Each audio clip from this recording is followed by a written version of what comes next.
ዓለም አንድ መድረክ መሆኗን በግልጽ እያስመለከተች ነው።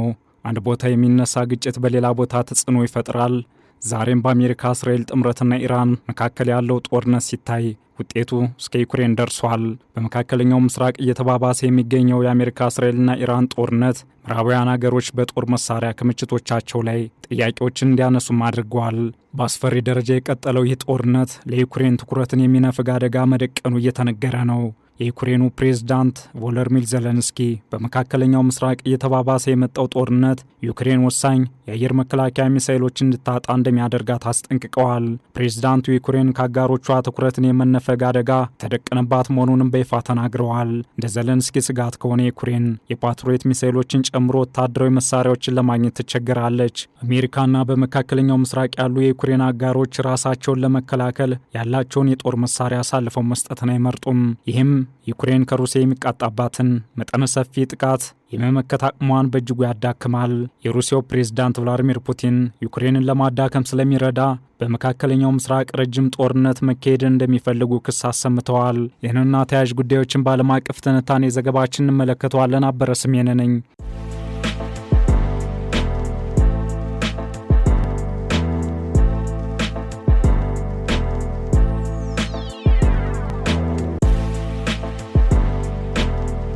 አሜሪካና ሌሎችም የዩክሬን አጋሮች በመካከለኛው ምስራቅ ቀውስ ምክንያት የዩክሬንን ፍላጎቶች ወደ ጎን የመተው አዝማሚያ እንዳለ በግልጽ እየታየ ነው። ይህንኑም የዩክሬኑ ፕሬዝዳንት ዜሌንስኪ አምነዋል።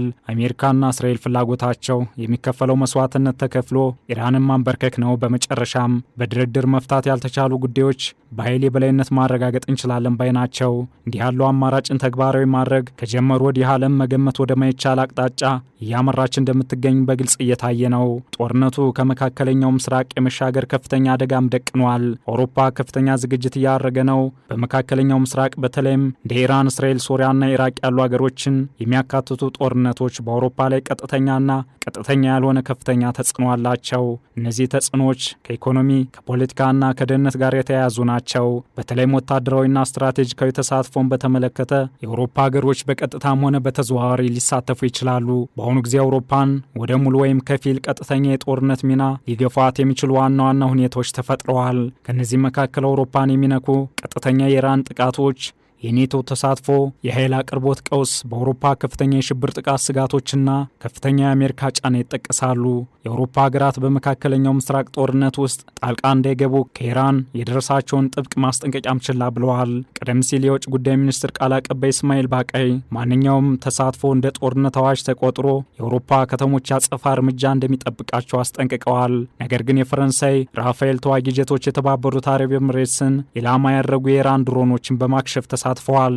ወታደራዊ እርምጃው ፈረንሳይ በመካከለኛው ምስራቅ የሚገኙ አጋሮቿ ያላትን የጸጥታ ዋስትና በተግባር ያሳየችበት ነው። እንዲህ ያለው የፈረንሳይ እርምጃ የኢራንን ማስጠንቀቂያ ችላ መባሉን ያመላክታል።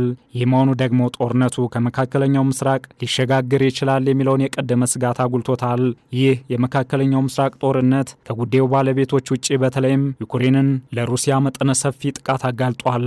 ቀድሞውኑ ምዕራባውያን አጋሮችን በመተማመን ዩክሬን ከሩሲያ እያደረገች ያለው ደም አፋሳሽ ጦርነት በሙሉ አቅሟ ለመከላከል የአጋሮቿን ድጋፍ ትሻለች። ነገር ግን ዩክሬን በአሁኑ ጊዜ በአጋሮቿ ችላ የመባል ስጋት ተደቅኖባታል። ምንም እንኳን ዩክሬን ሩሲያን ለመዋጋት የሚያስችሉ የተራቀቁ የጦር መሳሪያዎችን ማምረት የምትችል ቢሆንም ከአጋሮቿ የምትጠብቀውም ብዙ ነው። ነገር ግን የዩክሬኑ ፕሬዝዳንት ዜሌንስኪ በመካከለኛው ምስራቅ እየተባባሰ የመጣው ጦርነት ዩክሬን ወሳኝ የአየር መከላከያ ሚሳይሎችን እንድታጣ እንደሚያደርግ አስጠንቅቀዋል። እንደ ዜሌንስኪ ስጋት ከሆነ ዩክሬን የፓትሪዮት ሚሳይሎችን ጨምሮ ወታደራዊ መሳሪያዎችን ለማግኘት ትቸገራለች። አሜሪካና ምዕራባውያን አጋሮቿ በመካከለኛው ምስራቅ ጦርነት ላይ ትኩረታቸውን በማድረግ ዩክሬንን ችላ ብለዋል። በመካከለኛው ምስራቅ ያሉ የዩክሬን አጋሮች ደግሞ ከኢራን ጥቃት ራሳቸውን ለመከላከል ያላቸውን የጦር መሳሪያ አሳልፈው መስጠትን አይመርጡም።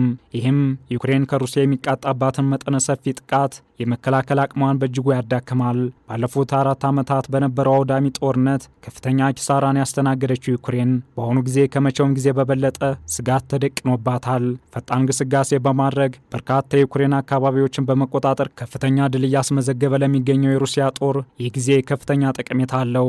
ሩሲያ ጦርነቱን የጀመረችው ዩክሬን ገለልተኛ አቋም እንድትይዝ ከኔቶ ወይም ከአውሮፓ ህብረት ጋር እንዳትቀላቀልና የሩሲያን ተጽዕኖ ለመቋቋም ያላትን ወታደራዊ አቅም እንድታጣ ለማድረግ ነው። በተጨማሪም በምስራቅ አውሮፓ የኔቶ ተጽዕኖን ለማፍረስ የአሜሪካን ተጽዕኖ ለማዳከምና ከሩሲያ ፍላጎቶች ጋር የሚስማማ አዲስ ባለብዙ ዋልታ የዓለም ስርዓት እንዲፈጠር ለማድረግ ያለመ ነው። ወዲህም የሶቪየት ህብረትን መፍረስ እንዳደጋ ለሚመለከቱት ቭላዲሚር ፑቲን ጦርነቱን የሩሲያ ግዛትን ለማስመለስ እንደ መልካም አጋጣሚ ይመለከቱታል። ይህንኑ ጽኑ ፍላጎታቸውን እውን ለማድረግ የመካከለኛው ምስራቅ ጦርነት እንደ መልካም አጋጣሚ እንዲጠቀሙበትም ያደርጋል። ሩሲያ በዩክሬን የምታደርሰውን የጥቃት ኢላማ ትኩረት ወደ መሰረተ ልማት ባዞረችበት በዚህ ጊዜ መሆኑም ስጋቱን የሚያጎላ ነው። ከአሁን ቀደም ዩክሬን 20 በመቶ የሚሆነውን መሬቷን ተነጥቃ በድርድር አጣብቂኝ ውስጥ እንድትገባ የተደረገበት የሩሲያ ስልታዊ መንገድ የበለጠ ፈታኝ አድርገዋል። በአሁኑ ወቅት የመካከለኛው ምስራቅ ጦርነት በዩክሬን ጦርነት ላይ በተዘዋዋሪ ተጽዕኖ እያሳደረ ነው።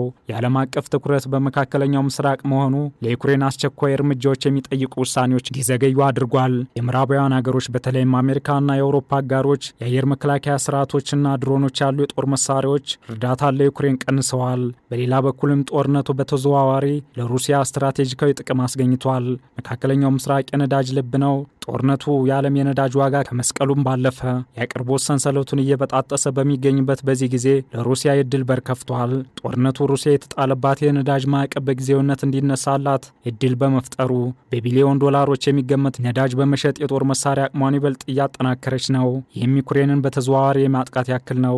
በተለይም የመካከለኛው ምስራቅ ጦርነት ከቀጠለ በአሜሪካ የሚቀርቡ የፓትሪዮት የአየር መከላከያ ስርዓቶች እጥረት ይፈጠራል። ዘለንስኪ ቭላዲሚር ፑቲን በኢራን ውስጥ በሚካሄደው ረጅም ጦርነት ተጠቃሚ እንደሚሆኑ ክስ አሰምተዋል።